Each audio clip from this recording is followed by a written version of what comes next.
जिन शासनोन्नति करा, पूजा उपाध्याय का श्री सिद्धांत सुपाठ का मुनिवरा, रत्नत्रयाराधका पंचैते परमेष्ठिनः प्रतिदिनं कुर्वन्तु वो मंगलम्। अरिहंतों को नमस्कार, श्री सिद्धों को नमस्कार, आचार्यों को नमस्कार, उपाध्यायों को नमस्कार। जग में जितने साधु गण हैं, जग में जितने साधु गण हैं, मैं सबको वंदू बार बार। अरिहंतों को नमस्कार, श्री सिद्धों को नमस्कार। ऋषभजित संभव अभिनंदन हो,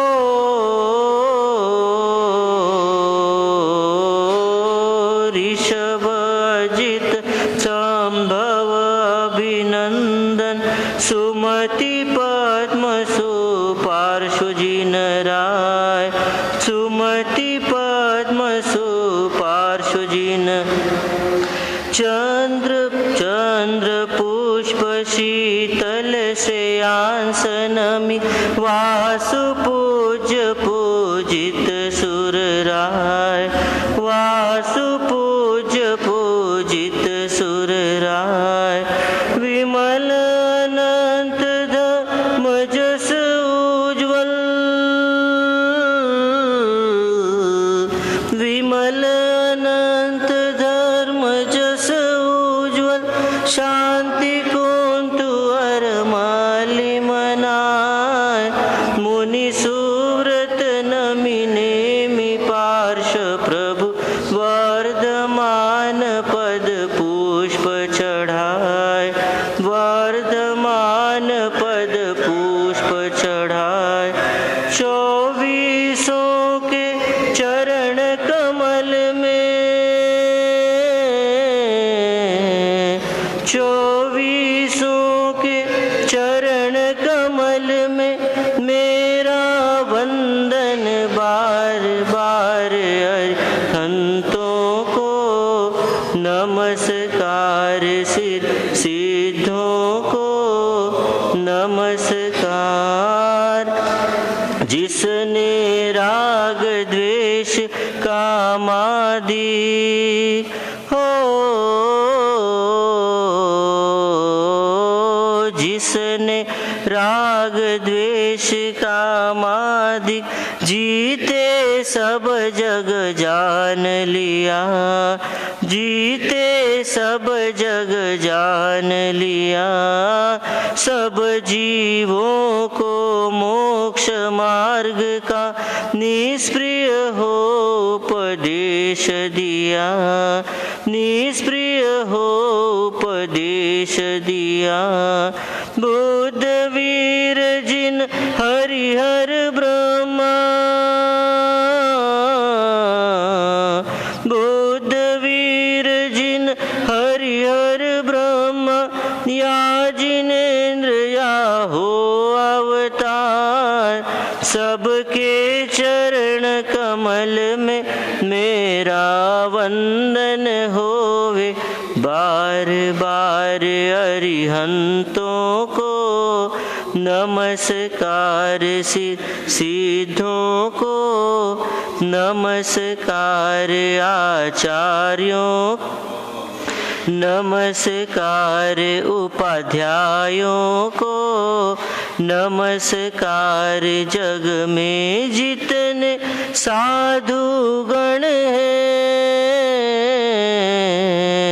जग में जितने साधु गण हैं, मैं सबको वंदू बार बार अरिहंतों को नमस्कार सिद्धों को नमस्कार।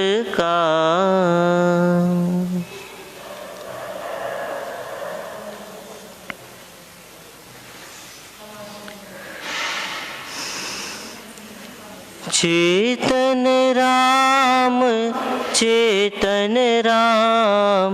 जागो प्यारे चेतन राम। चेतन राम जागो प्यारे चेतन राम। भोर हुई सब प्राणी जागे, भोर हुई सब प्राणी जागे, अपने अपने धंधे लागे, अपने अपने धंधे लागे। तुम भी बढ़ो चलो अब आगे, तुम भी बढ़ो चलो अब आगे। दूर प्रभु का धाम, दूर प्रभु का धाम। चेतन राम जागो प्यारे चेतन राम। चेतन राम जागो प्यारे चेतन राम। सुस्त हुए क्यों कदम तुम्हारे, सुस्त हुए क्यों कदम तुम्हारे, लगते हो क्यों हारे हारे, लगते हो क्यों हारे हारे। अभी दूर है मंजिल प्यारे, अभी दूर है मंजिल प्यारे, अध बिच कहाँ मुकाम।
इच्छामि खमासन्नो वंदेयो जौड़िचाय निस्सिहियाय सत्यंदामि। इच्छकार भगवान सुदेव सुराई सुख तप शरीरावर सुख संयम यात्रा निर्वहते हुए स्वामी शरण देवर पसाय वर्तमान योग इच्छा कर्ण संधि सर्वन अबुठ में मिंतरायम खामी इच्छा खाने मिलायम जन किंची अपत्याम परपत्याम भक्ते पानी मिले व्यावच्चे आदावे संदावे उच्चासने समासने अंतर वर्ष परिभाषाय जन किंची मज्ज विनय परिहिनो सुमं बाबायरं वार्तो भेटनं अहम निमित्तस्य इच्छामि खमासन्नो वंदेयो जौड़िचाय निस्सिहियाय इच्छा कारण संदिसम वायला संदिसम इच्छामि खमासन्नो वंदेयो जौड़िचाय निस्सिहियाय सत्यंदामि। इच्छा कारण संदिसम वायला पढ़ेगा इच्छामि खमासन्नो वंदेयो जौड़िचाय निस्सिहियाय सत्यंदामि। इच्छकारी भगवान पसाय करी वायला पसाय। नमो अरिहंताणं नमो सिद्धाणं नमो आयर्याणं नमो उवज्झायाणं नमो लोये सौवसाहुनं ऐसो पंच नमस्कारो सौव पावपनाशनो मंगलानं च सवेसिं परमं हवै मंगलं परमं हवै मंगलं परमं हवै मंगलम्।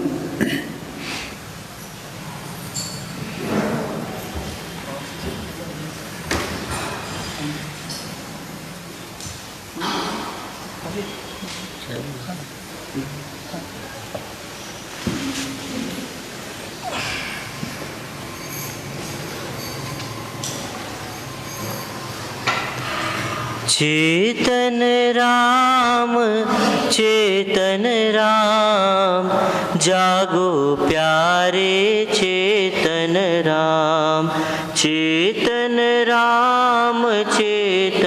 राम जागो प्यारे चेतन राम।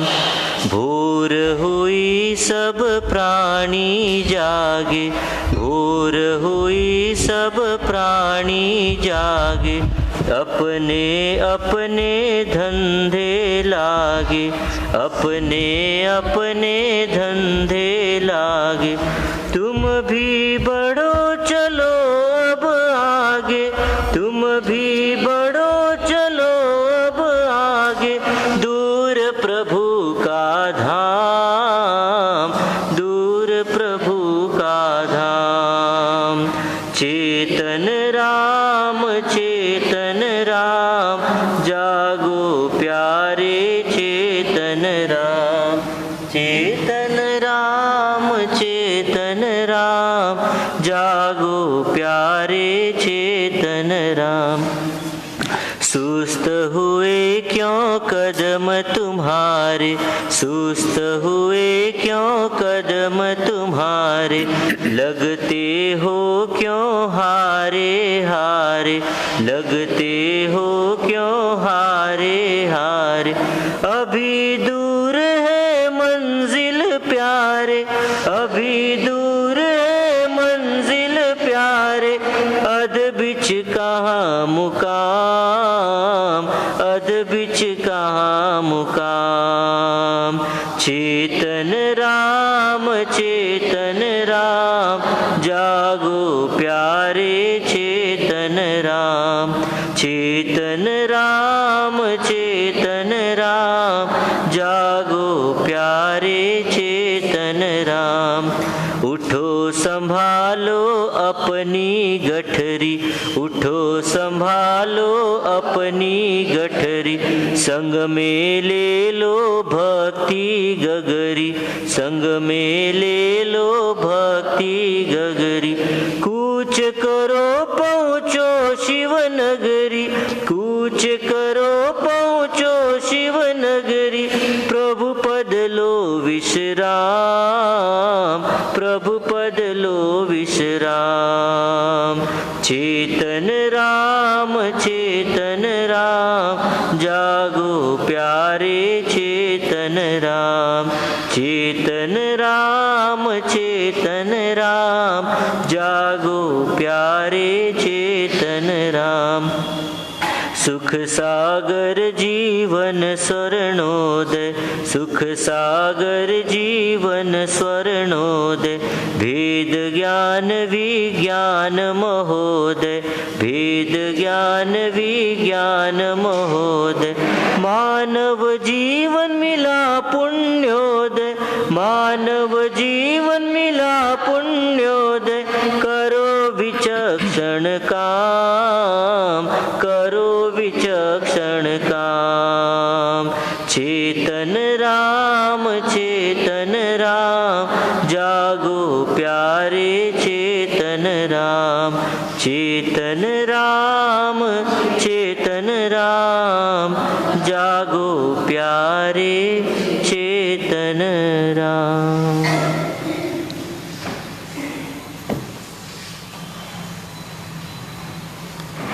इस युग के प्रथम तीर्थंकर प्रभु ऋषभनाथ भगवान के चरणों में कोटिशा नमन। परंपरा से हुए सभी अरिहंत परमात्माओं के चरणों में कोटिशा नमन। अनंत अनंत सिद्धात्माओं को नमन। मोक्ष मार्ग के साधक समस्त आचार्य उपाध्याय एवं साधु भगवंतों के चरणों में कोटिशा नमन। परम पूज्य परम उपकारी सतपथ प्रदर्शक गुरु भगवंत के चरणों में कोटिशा नमन। उपस्थित आदरणीय मुनि भगवंत, धर्म प्रेमी बंधुओं, माताओं एवं बहनों,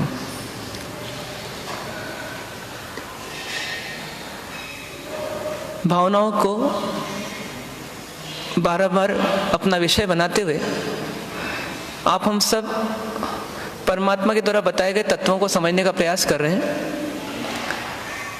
पर जब तक भावना का प्रभाव अंदर नहीं हो तब तक भावना भी सफल नहीं है। भावना तभी सफल है जब उसका प्रभाव हमारे अंतःस्थल में पड़े, हमारे अंतःकरण में पड़े। जैसे एक शिल्पकार यदि भोटी छेनी का उपयोग करे, हथौड़ी अच्छी है, शिल्पकार भी अच्छा है, जिस संसी से छेनी पकड़ी है वो संसी भी अच्छी है, बस छेनी भोटी है, तो उसकी पूरी मेहनत क्या हो जाएगी? बेकार चली जाएगी। उसी प्रकार से यदि हमने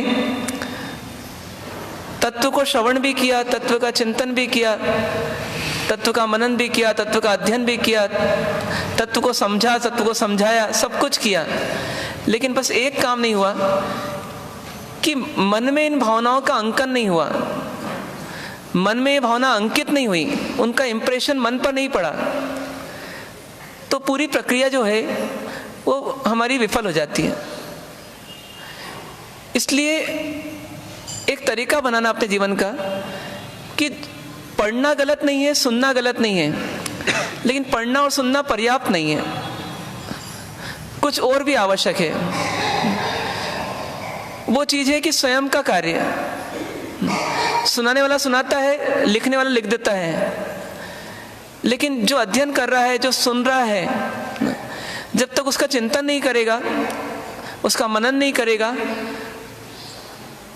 तब तक उस श्रवण किए हुए कार्य का भी लाभ नहीं है।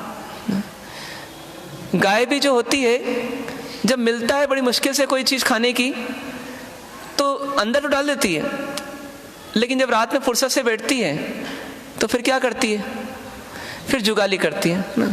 तो जुगाली क्यों करती है? क्योंकि जुगाली करे बगैर जो खाया है उसका कोई लाभ नहीं। इसलिए एक प्रक्रिया हो हमारे जीवन की कि हम तत्वों को सिर्फ सुनने के लिए ना सुने, बल्कि उसको अपनाने के लिए सुने। और जब कोई चीज अपनाना होती है, हमारे को जीवन में लागू करना होती है, जीवन में अप्लाई करना होती है, तो उसमें हम उसको बराबर देखते हैं, परखते हैं, पूछताछ करते हैं, तहकीकात करते हैं उस वस्तु की क्वालिटी को लेकर के, और फिर उसका उपयोग जरूर करते हैं। तो उसी प्रकार से यहाँ तत्व जो है, ये दुकान लगती है रोज परमात्मा की माने, और परमात्मा की दुकान में हमें क्या करना है? हम उस ग्राहक के समान ना बने जो माल तो देखे और माल देखने के बाद वापस चला जाए। मतलब माल खरीदना है, खरीदना ही नहीं, उसका पेमेंट भी देना है, और पेमेंट और खरीदने के बाद हमारे को उसको जीवन में अपनाना भी है। तो जितनी गंभीरता जीवन के प्रति जिसकी होगी, वह व्यक्ति पाए हुए तत्वों को ऐसे ही संभालेगा जैसे रत्न हमारे को यदि कोई दे दे और हम उसको पुड़िया में भली हो, लेकिन उसको कैसे संभाल के रखेंगे, है ना? गुम नहीं होना चाहिए, क्योंकि एक छोटा रत्न भी लाखों का हो सकता है। तो ऐसे तत्व परमात्मा ने दिए हमें ना। सुनना गलत नहीं है, लेकिन सुनने के बाद चिंतन नहीं करना बहुत बड़ी गलती है। 5 मिनट सुनना तो 15 मिनट चिंतन करना, तो जाकर के हमारा डेवलपमेंट होगा। तो इसी भावना को आधार बना करके हम प्रतिदिन जो चिंतन कर रहे हैं, उन चिंतनों को आप अपना चिंतन बनाएं और अपने चिंतन को अपने जीवन में अपनाएं, है ना? ऐसे भावों के साथ अपन प्रारंभ करते हैं। प्रसंग चल रहा है बोधि दुर्लभ भावना का। ये भावना को सुनना ही बहुत दुर्लभ है। फिर इसमें जो दुर्लभता बताई जा रही वो और दुर्लभ है। तो क्या दुर्लभता है? तो कहते हैं सबसे पहले अनादिकाल से अपने स्थिति को देखें यदि हम, तो अनंत काल पहले हम कहाँ थे? तो एक निगोद नाम का एक जीवन है जिसमें 17-18 बार जन्म मरण हो जाता है एक श्वास लेने और छोड़ने के काल में। मतलब हम एक श्वास लेते हैं और छोड़ते हैं, उसमें तो 17-18 बार जन्म मरण हो जाता है उस जीव का। वहां पर सबसे बड़ी वेदना ही जन्म और मृत्यु की है। जीवन तो बड़ा अल्प है। और निगोद का जीवन कैसा रहता है हमको दिखता नहीं है, लेकिन फिर वो जीवन कैसा रहता है, ना हम उसको छू सकते हैं, ना हम उसको देख सकते हैं, ना हम उसको खा सकते हैं, चख सकते हैं, कुछ भी नहीं कर सकते। लेकिन वो जीवन कैसा है? तो पूरे वातावरण में वो जीव फैले हुए हैं, भरे हुए हैं, पूरे लोक को उन्होंने घेर रखा है। अपन तो हवा के कणों तक पहुंच जाए तो बहुत बड़ी बात रहती है, वो भी हम सिर्फ स्पर्श से जान सकते हैं कि हवा के कण होंगे, बाकी वो भी हम देख नहीं सकते। पर उनसे भी सूक्ष्म, जो छूने में भी नहीं आते हैं, जो देखने में भी नहीं आते हैं, ऐसे जीव निगोद के जो होते हैं, सूक्ष्म निगोद के, तो वो जीव का जीवन हमने जिया। आपके और मेरे बीच में है ना, ऐसे अनंतों जीवों की कतार लगी हुई है ना। यदि एक सीधी लाइन खींची जाए तो उसमें हर पॉइंट पर ना अनंतों अनंतों अनंतों अनंतों जीव किसके बैठे हुए हैं? निगोद के। और वो सिर्फ जन्म और मृत्यु में संघर्ष कर रहे हैं। तो ऐसे जीवन रूप जो हैं वो पूरे लोक में भरे हुए हैं, तो कितने अनंत होंगे सोच सकते हैं आप। ऐसे अनंतों जीवों में से ना जब किसी जीव का सौभाग्य होता है तब उस जीव को उस निगोद से, सूक्ष्म निगोद से बाहर निकलने का मौका मिलता है। और वो हमको सबको मिला। और उसमें उपकार किनका? तो सिद्ध परमात्मा का। तो उनके उपकार से हमारे को ये जीवन मिला। आज जिस मनुष्य जीवन को हम छोड़ना नहीं चाहते, वो जीवन इनडायरेक्टली देखें तो हमको सिद्ध परमात्मा की कृपा से मिला। कल बात आई थी कि कितने ही लोग जैन कुल में जन्म लेने के बाद में भी परमात्मा के दर्शन नहीं करते। उनको दर्शन करने का पूछो तो हंसी आती है। रोज रोज क्या दर्शन करना? दर्शन कोई रोज करने की चीज है क्या? कभी कभी किसी से पूछते हैं भैया जाते हो आप मंदिर? हाँ जाता हूँ। फिर एक क्वेश्चन और करते हैं, आखिरी बार कब गए थे? तो बोलते हैं पर्यूषण में गया था। तो सोचिए, पर्यूषण से लेकर अभी 4 महीने होने आ गए ना, तो अभी तक वो व्यक्ति दोबारा नहीं गया मंदिर। तो क्यों नहीं गया? तो कहीं ना कहीं उसके कदम उधर उस ओर उठते नहीं। क्यों नहीं उठते? क्योंकि उसके भीतर में परमात्मा के लिए कोई जगह नहीं है। जिसके लिए जगह होती है उससे मिलने जाता है, भले वो रायपुर जाना पड़े, नागपुर जाना पड़े, बॉम्बे जाना पड़े। पर जहाँ नहीं जाता इसका मतलब उसके लिए जगह नहीं है। और जगह नहीं है यदि, तो सोचना पड़ेगा कि क्यों जगह नहीं है। प्रीति नहीं है, क्योंकि परमात्मा से प्रेम नहीं हुआ। कल बात आई थी रात के स्वाध्याय में कि हम में से कौन सा ऐसा जीव है, कौन सा ऐसा व्यक्ति है जो बिना प्रेम के जी सकता है। बचपन में हमने माता पिता से प्रेम किया, जवानी में किसी और से प्रेम किया, बुजुर्ग अवस्था में बच्चों से प्रेम करते हैं, कोई मित्रों से प्रेम करते हैं, कोई अपने कारोबार से प्रेम करता है, कोई धन से प्रेम करता है, कोई अपने पड़ोसी से प्रेम करता है। कोई ऐसा है दुनिया में जो प्रेम के बिना जी सकता है? कोई भी ऐसा, अपने में से ऐसा कोई? 2 चीजें चाहिए हमारे को। एक, हम प्रेम देना चाहते हैं दूसरे को, किसी के प्रति हमको प्रेम आता है। और एक, प्रेम के भूखे भी हम, हमको प्रेम मिलता तो हम भागे चले जाते हैं उसकी ओर, आकर्षित हो जाते हैं उसकी ओर। प्रेम के बिना हम जी नहीं सकते, लेकिन बस सिलेक्शन करना है किससे प्रेम किया जाए ना, कौन प्रेम के लायक है ना, कौन प्रेम के लायक है। तो एक पहचान दी कि जो स्वार्थी नहीं हो प्रेम के लायक है, उससे प्रेम किया जा सकता है। क्योंकि जो स्वार्थी है उससे प्रेम करना मतलब धोखा खाना। ग्राहक से प्रेम किया यदि आपने, तो ग्राहक कभी भी धोखा दे सकता है? नहीं दे सकता। तो दुकानदार जागृत रहता है कि ग्राहक से लेन देन करना, ग्राहक के साथ व्यवहार निभाना, ग्राहक को चाय ठंडा सब पिला देना, लेकिन ये ध्यान रखना कि ग्राहक से दोस्ती नहीं करना, मित्रता नहीं करना। क्यों? क्योंकि अपन रिस्क में है। माल देने के बाद वो माल का पेमेंट देगा कि नहीं देगा। ज़्यादा मित्रता पालेंगे तो ऐसा ना हो जाए कि पेमेंट नहीं दें, धोखा दे दें। तो अपन जागृत रहते हैं और ग्राहक भी जागृत है ना। वो व्यापारी को बोल रहा है कि मैं तुम्हारे यहाँ से माल खरीदता हूँ, लेकिन वो 10 दुकान देख के आता है क्योंकि उसको विश्वास नहीं है। क्योंकि दोनों के भीतर में क्या भरा हुआ है? स्वार्थ भरा हुआ है। ये सिर्फ दुकानदार और ग्राहक के बीच में स्वार्थ का रिश्ता है कि दुनिया के हर रिश्ते में स्वार्थ की बदबू है? दुनिया के हर रिश्ते में स्वार्थ की बदबू है। यहाँ तक कि पति पत्नी में भी क्या है? एक पार्टनरशिप है, बोलते हैं लाइफ पार्टनर है, मतलब पार्टनर है। और पार्टनर है इसका मतलब क्या है? भैया तुझसे मुझे कुछ मिलेगा इसलिए मैं तेरे साथ हूँ, और वो बोलता है कि मुझे तुझसे कुछ मिलेगा इसलिए मैं तेरे साथ हूँ। जब मिलना बंद हो जाता है तो पार्टनरशिप टूट जाती है, इसलिए डाइवोर्स भी होता है ना। क्यों हो रहा है डाइवोर्स? क्योंकि स्वार्थ की पूर्ति नहीं हो रही है तो डाइवोर्स हो रहा है। पत्नी बोलती कि तुम मेरे साथ चलो, पति बोलता नहीं मैं मेरी मम्मी के साथ चलूंगा, पापा के साथ चलूंगा। तो वहाँ झगड़े क्यों होते हैं घर में? क्योंकि मेरे स्वार्थ की पूर्ति नहीं हो रही।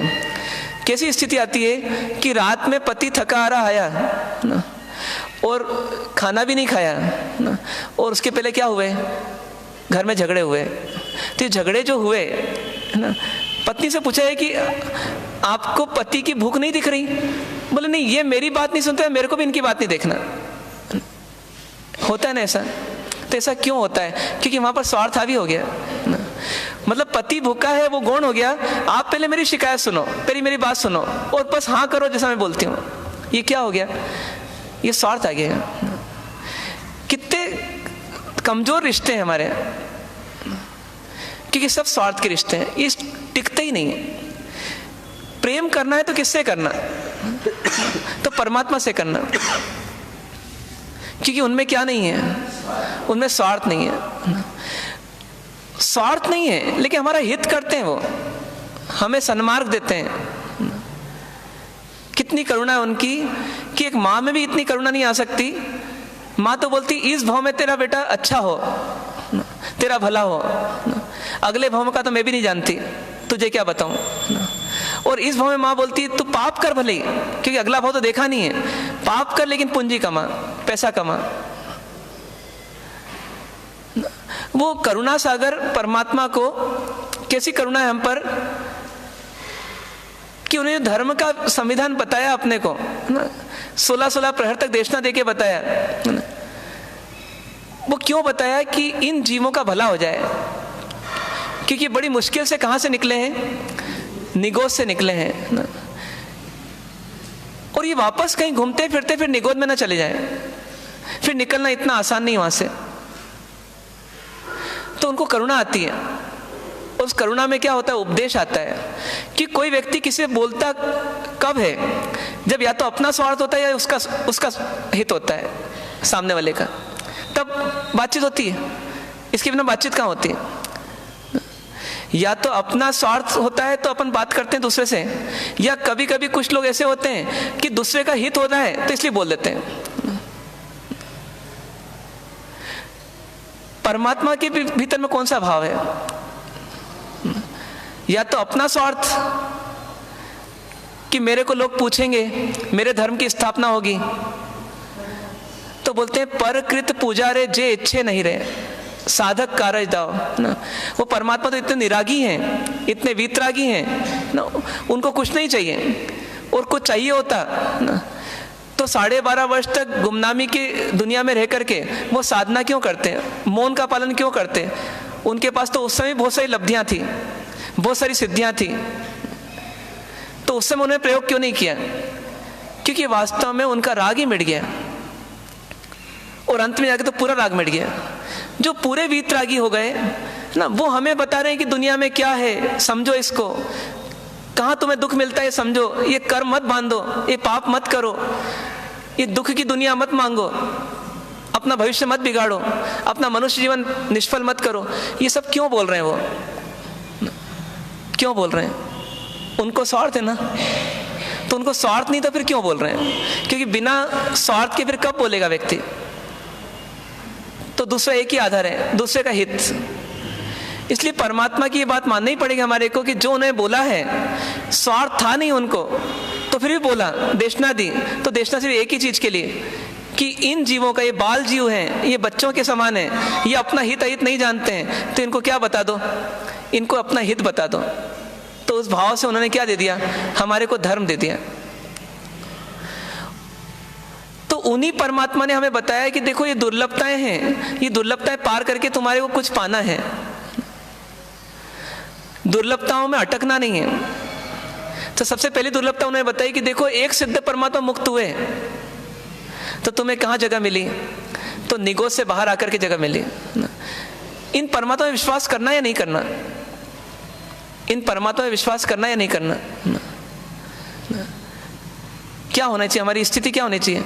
ऐसा अनन्य प्रेम होना चाहिए कि परमात्मा ने जो कहा है वो मैं पाल सकूं या ना पाल सकूं, लेकिन परमात्मा ने जो कहा है वो सत्य ही कहा है, उसे मेरा हित ही है।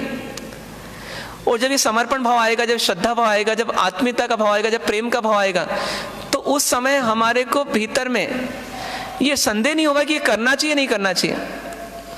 और फिर हम क्या करेंगे, उनको फॉलो करेंगे। और जब किसी हितैषी व्यक्ति को फॉलो करेंगे तो हित किसका होगा? अपना ही हित होगा। तो ऐसे परमात्मा ने जो हमें बताया उसको हमको समझना और समझ करके अपने जीवन को आगे बढ़ाना। तो उन्हें बताया 10 दुर्लभताएं हैं। उन्हें पहली दुर्लभता ये है कि निगोज से निकल करके कहाँ आना? स्थावर में आना। मतलब अनंतों जीवों में से हमारा सिलेक्शन हुआ और हम कहाँ आ गए? स्थावर में आ गए। फिर बताया दूसरा कि स्थावर भी बहुत सारे हैं, पृथ्वी का है, अप का है, तेव का है, वायु का है, वनस्पति का है। ये 5 इंद्रियां, 5 प्रकार के प्राणी, ये पांचों एकेंद्रिय हैं, इनके पास एक ही इंद्रिय है और ये भी ब्रह्मांड में फैले हुए हैं। इनमें आना भी बहुत दुर्लभ है, बहुत मुश्किल है। फिर इनमें से आगे बढ़ना, तो ये भी अनंतों हैं। इन अनंतों में से फिर किसी एक का सिलेक्शन हुआ होगा कभी, तो उसमें हमारा नंबर लगा और हम किस में आ गए? स्थावर से निकल करके त्रस में आ जाते हैं। त्रस मतलब क्या? कि जिनके पास हलन चलन की शक्ति हो, जो अब चल फिर सकते हैं, जिनके पास एक इंद्रिय से ज्यादा इंद्रियां हो, मतलब बेंद्रिय, तेंद्रिय, चौरेंद्रिय, पंचेंद्रिय, इनको बोलते हैं त्रस जीव हैं। ये स्थावर से त्रस बनना आसान नहीं है। स्थावर अनंत हैं, त्रस जो है अब उनकी संख्या है। ये त्रस में हमारा नंबर लग गया। कितना दुर्लभ होगा कि आसान होगा? बहुत दुर्लभ था, यहां तक पहुंच गए। अब त्रस में क्या स्थिति है? बेंद्री बनना बहुत कठिन है, तो तेंद्री बनना और कठिन है, चौरेंद्री बनना और कठिन है, और पंचेंद्री बनना और कठिन है। फील करना इस बात को आप कि जैसे एक शंख बनना बहुत कठिन है, पूरी जिंदगी पानी में निकल जाती है।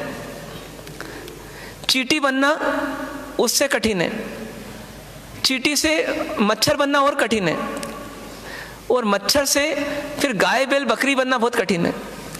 अरे मनुष्य का नंबर ही नहीं आ रहा, इतना पीछे है मनुष्य, इतना दुर्लभ है मनुष्य जीवन। अभी तो गाय बनना बहुत दुर्लभ है। एक लट को बोले कि गाय बनना है, उसके लिए बहुत दुर्लभ है। क्यों? कि गाय पंचेंद्री है और लट कौन सी है? तेंद्री है। तो तेंद्री को पंचेंद्री बनना बहुत मुश्किल है। अब तेंद्री को पंचेंद्री बनना है तो क्या चाहिए उसको? तो उसको 2 ही चीजें चाहिए, आंख चाहिए और कान चाहिए। आंख और कान मिल जाए तो क्या बन जाएगी? पंचेंद्री बन जाएगी। पर वो तेंद्री के लिए पंचेंद्री बनना बहुत मुश्किल है। मतलब इस संसार में सिर्फ आंख पाना और कान पाना बहुत दुर्लभ है। वो तेंद्री जीव भी पाप करता रहता है, वो छोटे छोटे कीड़े मार मार के पाप करता रहता है, अपनी आसक्ति का पोषण करता रहता है, और उसके कारण से वो पाप से ऊपर ही नहीं उठ पाता कि जिसका पुण्य इकट्ठा हो, और पुण्य इकट्ठा करके वो पंचेंद्री पशु बन जाए। पंचेंद्री पशु बनना उसके लिए बहुत मुश्किल है। एक चींटी के लिए, एक चींटी जो है उसकी जिंदगी कैसी है? कोई भी गाय, कोई बैल, कोई बकरी, कोई भी कुत्ता, कोई भी हाथी, कोई भी घोड़ा उसके ऊपर से निकले, उसकी जिंदगी तमाम। उसका कसूर एक ही है, वो तेंद्री है, और इनको अधिकार इसलिए क्योंकि ये पंचेंद्री है। सोचिए, तेंद्री से पंचेंद्री बनने के लिए सिर्फ आंख और कान ही चाहिए। वो पाना भी इस संसार में इतना आसान नहीं है। तेंद्री की संख्या कितनी होगी इस भारत में, और पंचेंद्री की संख्या कितनी होगी? यदि हम बोलें कि मान लीजिए कि 2 अरब पशु होंगे, मान लीजिए 200 करोड़ पशु होंगे, मान लीजिए, कल्पना करें, तो चींटियां कितनी होगी? अकेले धमतरी में कितनी होगी? आप गिन नहीं सकते ना।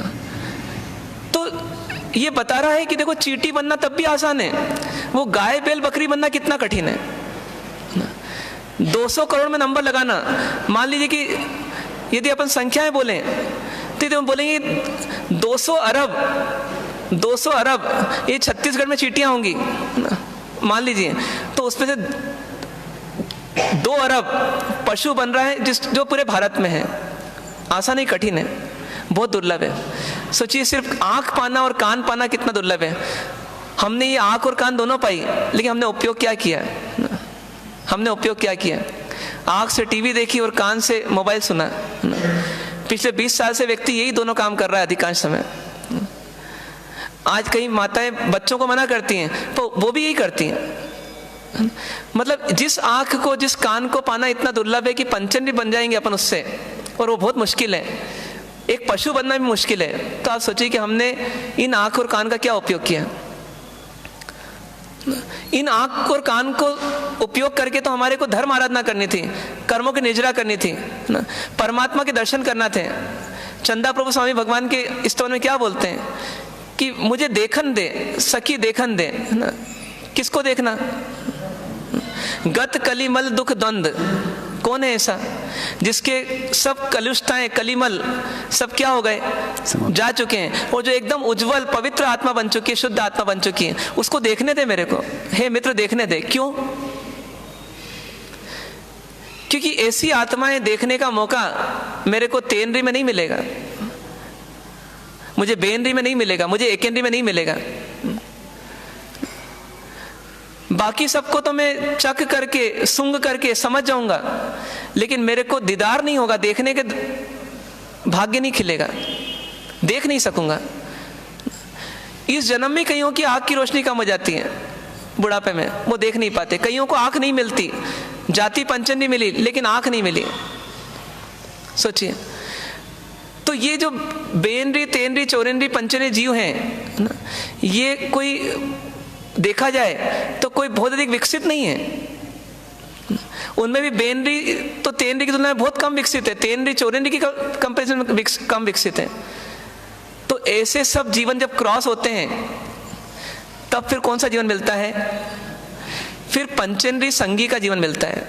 मतलब बेनरी, तेनरी, चौरेंद्री और असंगी पंचेंद्री, इन सब जीवन को क्रॉस करने के बाद कौन सा जीवन मिलता है? संगी पंचेंद्री। संगी पंचेंद्री मतलब क्या? मन मिल गया। मन मिलना कितना बड़ा दुर्लभ कार्य है। एकेंद्रिय में मन नहीं है, बेनरी में मन नहीं है, तेनरी चौरेंद्री में मन नहीं है, पंचेंद्रिय में बहुत सारे ऐसे प्राणी हैं जिनमें मन नहीं है, जिनकी संख्या संगी पंचेंद्रिय से भी ज्यादा है, लेकिन मन नहीं है उनके पास। एक मन नहीं होने से क्या नुकसान? एक मन नहीं होने से क्या नुकसान बताइए। अपन बोलते हैं कि ये बच्चा इतना हैंडसम है, इतना अच्छा दिखता है, फिर उसके बारे में परिचय दिया जाता है कि ये थोड़ा सा मंद बुद्धि है। अरे मन तो मिला है, बस मन की कैपेसिटी थोड़ी कम है, तो उसके कारण से वो समाज से बहिष्कृत हो जाता है। तो इसका मन ही नहीं है, उसकी क्या स्थिति होगी? वो अपना हित अहित सोच सकता है क्या? अच्छा बुरा सोच सकता है क्या? लेकिन हर जीव संगी पंचेंद्रिय नहीं होता। पंचेंद्रिय बनने के बाद भी संगी पंचेंद्रिय नहीं होता। 9 लाख जीव कहते हैं कि कतार में होते हैं, वी आर इन क्यू, ना कहाँ पर? जब अब्रह्मचर्य का सेवन होता है तो उनमें से किसी एक को मौका मिलता है मनुष्य विकसित होने का, विकसित मनुष्य होने का। बाकी सबका क्या होता है? बाकी सब वहीं खत्म हो जाते हैं। मतलब वो जीव वहां तक पहुंच चुके थे, शुक्राणु में आ चुके थे, है ना, एक से दूसरे में जा चुके थे, लेकिन जाने के बाद में भी क्या हुआ कि वहां जाकर के उनको अटकना पड़ा, और अटक करके वो अपना विकसित जीवन प्राप्त नहीं कर पाया, उसके पहले मरना पड़ा।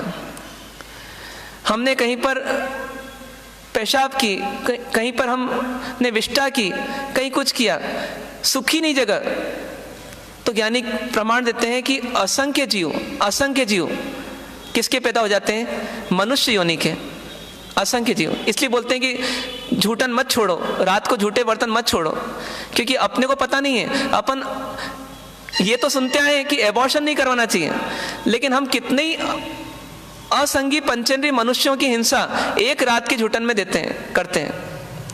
कितनों की हिंसा, जिसको गिन नहीं सकते। जब एक रात में हमारी झूठन से मनुष्यों की उत्पत्ति होती है, तो आप सोचो कि पूरे जीवन में कितनी बार हमने झूठन डाली होगी, है ना। एक बर्तन वाली की कमी से भैया सुबह आएगी करेगी, जब तक नहीं आएगी तब तक पड़े रहेंगे। बहुत बर्तन है हमारे पास, पर उसके चक्कर में हमने क्या किया? कितने पंचेंद्रिय मनुष्यों की हिंसा की। पर परमात्मा क्या बोलते हैं कि आप एक रात के झूठे बर्तन में यदि जीवों की गणना करो तो तो वो जीवों की गणना कितनी होगी जितने पूरे भारत के मनुष्य नहीं होंगे, उससे अधिक होगी। पर वो कौन से हैं? वो असंगी हैं, वो विकसित नहीं है, इसलिए अपना एक्सप्रेशन नहीं कर पाते कि मैं हूं, मुझे मत मारो। वो आते हैं, थोड़ी देर तड़पते हैं और चले जाते हैं। ऐसी कई योनियां हमने क्रॉस की है, कई बार हम इन झूठन में गए हैं, कई बार हम असंगी पंचेंद्रिय मनुष्य बने, असंगी तिर्यंज बने मनुष्य पंचेंद्रिय, असंगी काल हमने नरक और देव में भी कुछ समय का बिताया हमेशा, जब भी वहां गए। ये स्थिति हमारी होती है, लेकिन हमने इसकी वैल्यू समझी क्या? इस मन की, ये मन मिलना बहुत दुर्लभ है। इस मन का सदुपयोग कितना किया और दुरुपयोग कितना किया। अपने मन की तस्वीरें यदि फोटोग्राफ्स निकाल करके एल्बम बना के दे दी जाए, तो उस एल्बम को आप दूसरे को दिखा सकते हो क्या कि मैं ये भी सोचता हूँ, देखो मैं ये भी सोचता हूँ, देख मैं ये भी सोच लेता हूँ, मैं कितना गंदा सोच लेता हूँ, कितना घिनौना सोच लेता हूँ। अपन बता सकेंगे क्या कभी? क्यों? क्योंकि सबसे ज्यादा गंदगी कहाँ पड़ी हुई है? गटर में नहीं, मन में। क्यों? क्योंकि हमने इस मन की वैल्यू नहीं समझी कि ये कितना दुर्लभता से मिला है हमारे को। और आज भी क्या कर रहे हैं? आज भी इस मन को बिगाड़ने वाले जो साधन मिलते हैं तो फौरन बिगाड़ लेते हैं। प्रवचन में सुनने वालों की संख्या ज्यादा रहती है कि चौराहों पे खड़े होकर के ना इधर उधर की बकवास करने वालों की संख्या ज्यादा रहती है। आप खुद सोचो। और हमें भी जब मौका मिलता है हम प्रवचन छोड़ देते हैं, हम सत्संग छोड़ देते हैं, हम स्वाध्याय छोड़ देते हैं।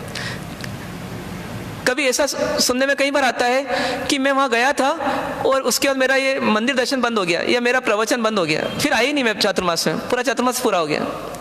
पर कभी ऐसा सुनने को मिलता है कि मैं रायपुर गया था, तो रायपुर से जब आया तो मेरी निंदा करने की आदत चली गई है।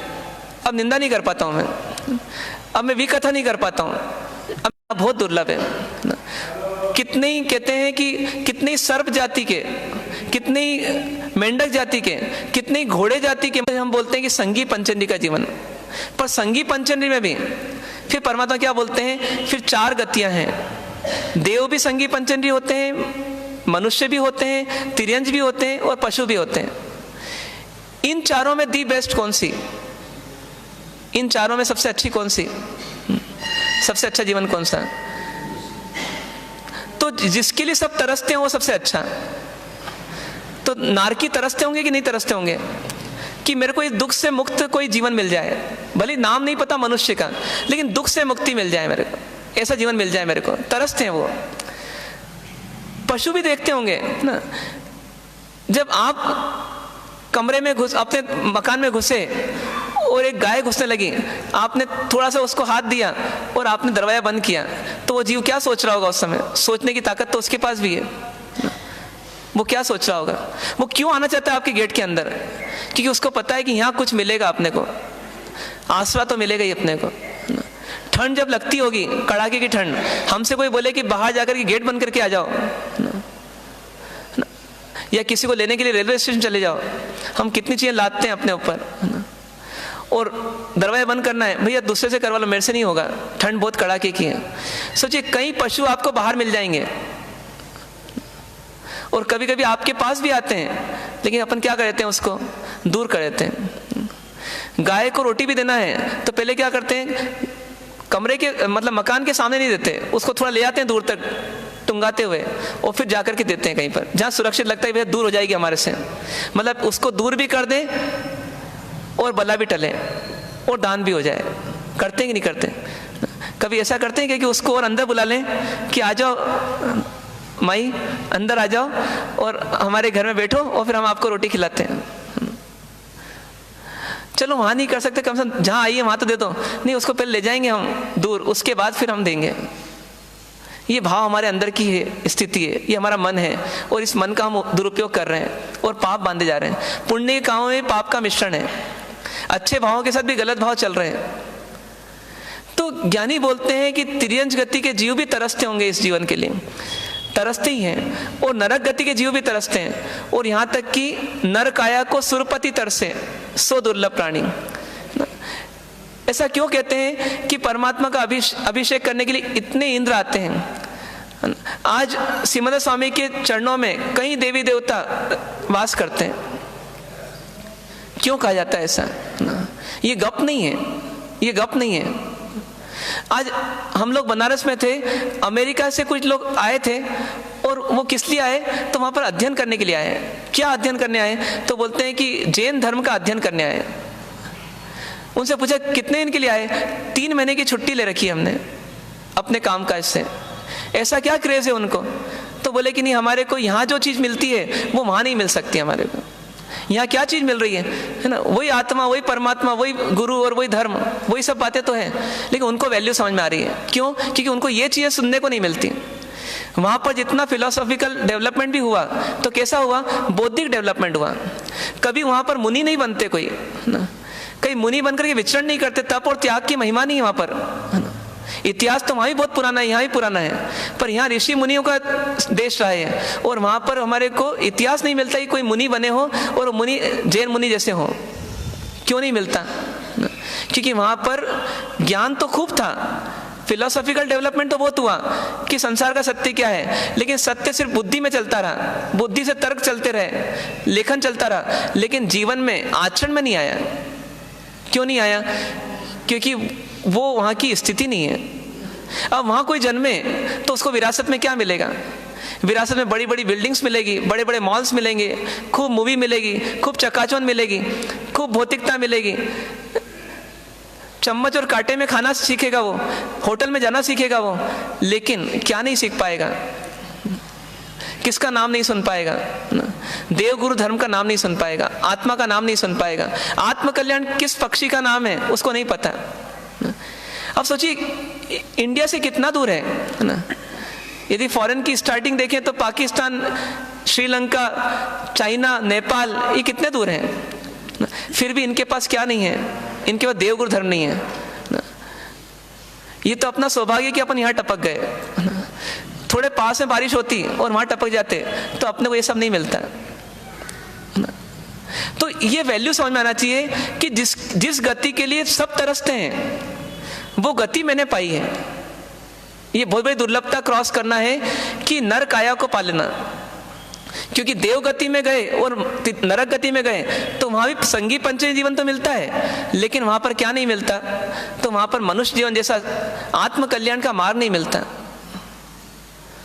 यहां तक कि वहां पर इतनी लंबी लंबी आयुष मिलती है जिनको पार करना भी इतना आसान नहीं। वहां पर एक आयुष पार हो तो यहाँ पर कहीं केवली बनकर के मोक्ष चले आए, इतना फास्ट मार्ग है यहाँ से। और वहां पर एक जीवन पा लिया तो फंस गए, और उसको निकाल कर पार करना, तब तक यहाँ पर कितने ही केवली हो जाते हैं। इन सब तीनों गतियों को क्रॉस करके मनुष्य गति को पाना दुर्लभ। और फिर मनुष्य गति आने के बाद में भी मनुष्य भी कीड़े मकोड़ों की तरह दिख जाएंगे। चलो हमको ठीक है, जितने अनंतों निगोद में थे, जितने अनंतों स्थावर में थे, उनकी तुलना में बहुत कम मनुष्य बनते हैं। लेकिन मनुष्य भी बन गए, पर मनुष्य बनने के बाद किसकी प्राप्ति दुर्लभ है? उत्तम देश की प्राप्ति दुर्लभ है, उत्तम क्षेत्र की प्राप्ति दुर्लभ है।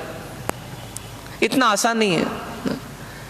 मनुष्य बनने के बाद में जैसे ये पूरा का पूरा यदि अपन देखें तो पूरे ब्रह्मांड में सिर्फ 2.5 द्वीप हैं जहां मनुष्य पाया जाता है, सिर्फ 2.5 द्वीप हैं। और कितने द्वीप हैं ऐसे?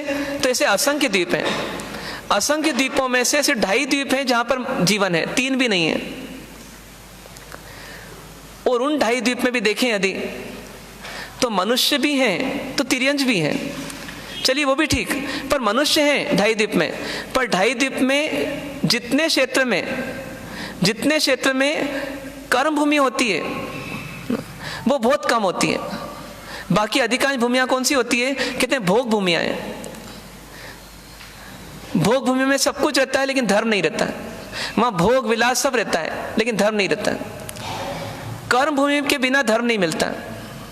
यदि अपन देखें इस जम्बू द्वीप का ही जो छोटा सा 2.5 द्वीप में एक द्वीप है, तो जम्बू द्वीप में यदि अपन देखें तो भरत क्षेत्र है, एरावत क्षेत्र है और महाविदेश क्षेत्र है।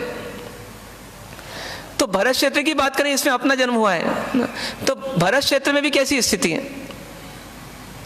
तो भरत क्षेत्र में भी कई क्षेत्र हैं ना, और सब में आर्य देश नहीं है, सब में आर्य देश नहीं, सब में धर्म नहीं है, बहुत लिमिटेड प्लेस में धर्म है। 6 खंड यदि हैं तो 6 खंड में 1 खंड है जहां धर्म है, बाकी धर्म नहीं है। 6 खंड का अधिपति चक्रवर्ती होता है ना, लेकिन उसको 5 खंड में धर्म नहीं दिखता, धर्म नहीं मिलता, सिर्फ 1 ही खंड में धर्म रहता है बस। तो इस संसार में मनुष्य जीवन में आने के बाद में भी ऐसा मनुष्य बनना कि जो आर्य देश का मनुष्य हो, उत्तम देश का मनुष्य हो, वो बहुत दुर्लभ है। बताइए, अमेरिका में कोई व्यक्ति पैदा हुआ और इंडिया में कोई व्यक्ति पैदा हुआ, किसकी किस्मत अच्छी? बाहर क्या बोलोगे आप? एक बार तो जाना है वहां पर, एक बार जाना है। 70 साल का बुजुर्ग भी सोचता है कि एक बार जाने को मिल जाए वहां पर। क्या मिलेगा? ईंट चुने पत्थर के अलावा कुछ नहीं मिलेगा। लेकिन क्या नहीं मिलेगा? तो धर्म नहीं मिलेगा। ये तो मनुष्य जीवन में आने के बाद भारतवर्ष में आना, ये बहुत बड़ी उपलब्धि हमारी। उत्तम देश में आना, उत्तम देश में आने के बाद संभावना है कि हमारा कुछ विकास हो सकता है। लेकिन उत्तम देश आने के बाद में भी, उत्तम देश में जन्म लेने के बाद में भी, आज इंडिया में भी 90% लोग मांसाहारी हैं, 90% लोग। और जहां मांसाहार है वहां करुणा और कोमलता का कोई नाम नहीं है। मतलब इंडिया जैसे देश में पैदा होने के बाद में भी इतने लोग मांसाहारी हैं। कितने ही लोगों के घर में शराब चलती है खुल करके, पिताजी और बेटा दोनों पास में पीते हैं। ये मॉडर्न संस्कृति से प्रभावित हैं वो। कितने ही घरों में स्त्रियों के साथ गलत काम हो जाता है, कितने ही घरों में फरेब चलता है, झूठ चलता है। कितने ही लोगों का धर्म से, धर्म करने वालों से कोई नाता ही नहीं है, रिश्ता ही नहीं है। यदि आपके बच्चे जिस स्कूल में पढ़ते हैं ना, यदि उनकी क्लास का सर्वे किया जाए और उनके माता पिता की स्थिति देखी जाए, तो यदि 50 बच्चे एक क्लास में मान लिए जाए रफली, तो 50 बच्चों में देखा जाए तो 5 बच्चे मिल जाएं कि जिनके माता पिता थोड़े धर्मी हैं, वो मंदिर जाते हैं, रामायण सुनते हैं, महाभारत सुनते हैं, तो बहुत बड़ी बात है। 5 बच्चे।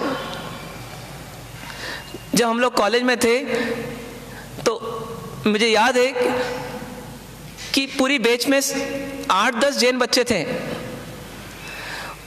और बाकी जो 100 बच्चे थे उसी बैच में, 90 बच्चे थे वो जैन नहीं थे। चलिए वहां तक तो ठीक है, लेकिन उन जैन बच्चों के भी संस्कारों की स्थिति क्वेश्चन मार्क थी कि वो क्या खाते हैं, क्या पीते हैं, क्योंकि उनमें और दूसरों में कोई अंतर नहीं दिखता था, क्योंकि उनको घर से कुछ मिला ही नहीं। उनको घर से विरासत में ये चीज मिली नहीं है कि भाई ये नहीं पीना चाहिए और ये नहीं खाना चाहिए। कुछ अंतर नहीं था उनके मन में। उनको कहें आलू प्याज नहीं खाना, ये तो बहुत बड़ी बात थी। उनको कहें अंडा और आलू प्याज या सब्जी, इनमें कोई अंतर है क्या? वो बोलेंगे नहीं है। क्यों भाई? वो तो जैन बच्चे थे ना। लेकिन उनको संगति, उनके माता पिता को संगति अच्छी नहीं मिली, इसलिए उत्तम देश में आने के बाद में भी वो सौभाग्यशाली होते हैं, इनको उत्तम संगत मिल जाती है। आप अपने फ्रेंड्स को देखना, गिनना, उनमें से कितने ही फ्रेंड्स बचपन से लेके अभी तक ऐसे मिले जो बहुत संस्कारी हैं।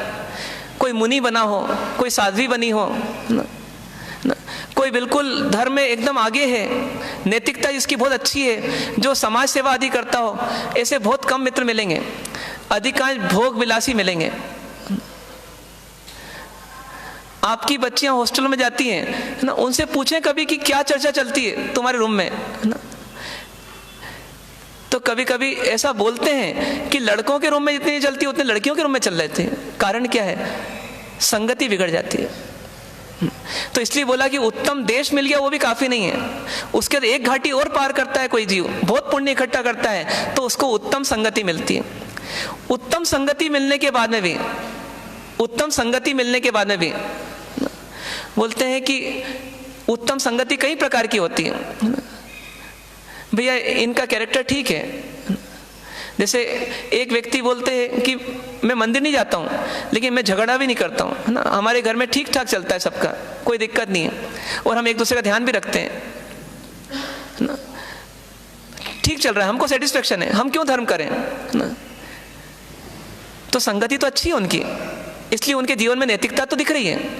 लेकिन फिर प्रॉब्लम है कि उनके जीवन में ये नैतिकता जो दिख रही है, इसके पीछे दो कारण हैं। एक कारण तो ये है कि उन्हें पूर्व जन्म में कुछ संस्कार डाले थे, जो संस्कार आज चल रहे हैं।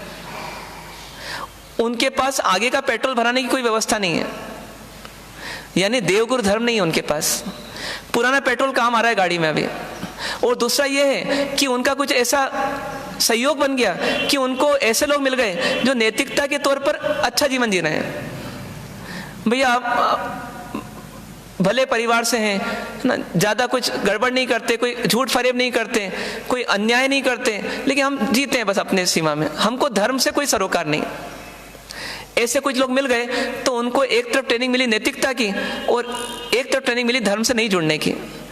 तो सुसंगति तो कहलाती है उनकी, लेकिन सुसंगति होते हुए भी उनका उत्थान की कोई व्यवस्था नहीं है, नया पेट्रोल भराने की कोई व्यवस्था नहीं है। तो वहां पर किसकी आवश्यकता होती है कि इससे भी दुर्लभ कोई जीवन है। वो दुर्लभ जीवन कौन सा है? तो शावक कुल पाना, मतलब शावक कुल का मिलना। शावक कुल का मिल जाना मतलब शावक वह कुल है जिस कुल की स्थापना किसने की? परमात्मा ने की। मतलब जो देवगुरु धर्म के प्रति श्रद्धान्वित हैं, देवगुरु धर्म के प्रति समर्पित हैं, उस कुल को क्या बोलते हैं? शावक कुल पाना, मतलब शावक कुल। ये शावक कुल और दुर्लभ है जहां सुदेव, सुगुरु और सुधर्म मिल जाए। सोचिए हमको क्या शावक कुल मिला या नहीं मिला? मिला। इसकी कितनी वैल्यू चुकानी पड़ी होगी हमको। कहां से चले?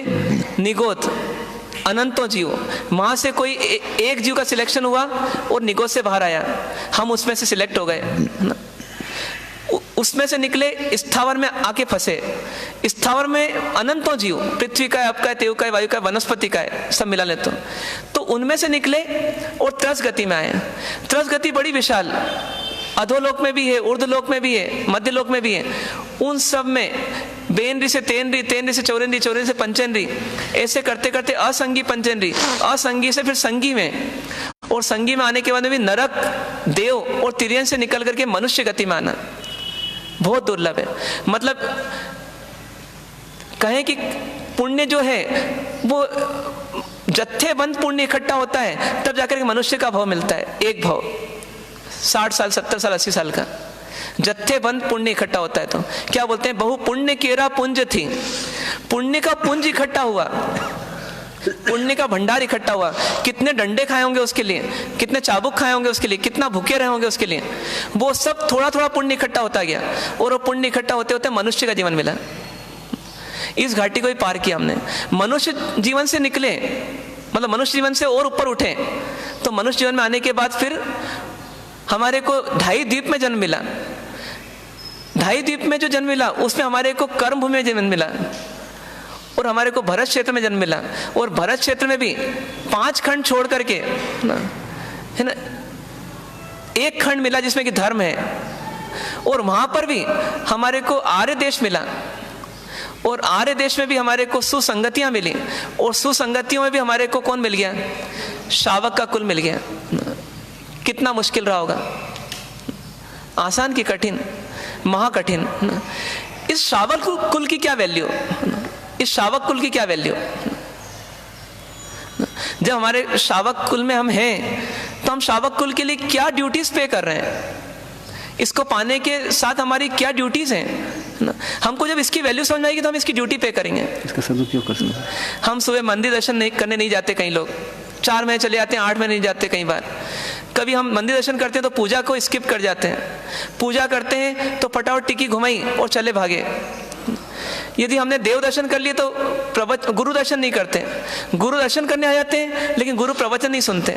गुरु प्रवचन सुन लेते हैं लेकिन लेट आते हैं, जल्दी जाते हैं, आ जाते हैं लेकिन पीछे मोबाइल